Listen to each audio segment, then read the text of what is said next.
আশারামবাড়ি বাজারে বিভিন্ন রাজনৈতিক দল ছেড়ে তিপ্রামথা দলে সামিল হলেন ৮টি পরিবারের মোট ২৫ জন ভোটার।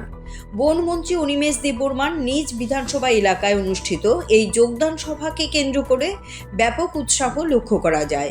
এদিন বিধানসভা এলাকার ৩টি ভিলেজের সাধারণ মানুষকে নিয়ে একটি মত বিনিময় সভার আয়োজন করা হয়।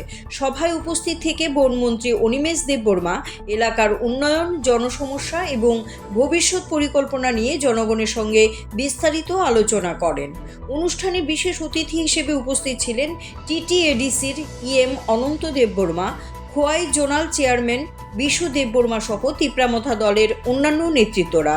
সভার এক পর্যায়ে মহিলাদের মধ্যে শাড়ি বিতরণ করেন বনমন্ত্রী অনিমেষ দেববর্মা। এখানে আমাদের তিপ্রামথা দলের একটা জনসভা, মহিলাদের নিয়ে বিশেষভাবে প্রায় হাজার খানেক মহিলারা আজকে আসছেন এখানে, এবং তার মধ্যে ৮ পরিবারের ২৫ ভোটার বিজেপি দল ত্যাগ করে তিপ্রামথা আজকে যোগদান করেছে। মূলত স্যার বিষয়টা আসলে জনগণের ব্যাপার, এটা স্বাভাবিক।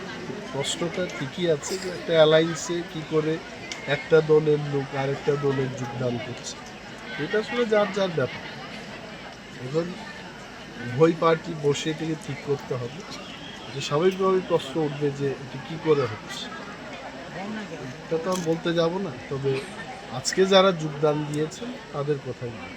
স্যার এখানে কি বিজেপির কোনো নেতৃত্ব? বিজেপির স্যার প্লিজ আমার মনে হয় না কোনো নেতৃস্থানীয় ব্যক্তি যোগদান করেছে। সাধারণ যারা ভোটার আছেন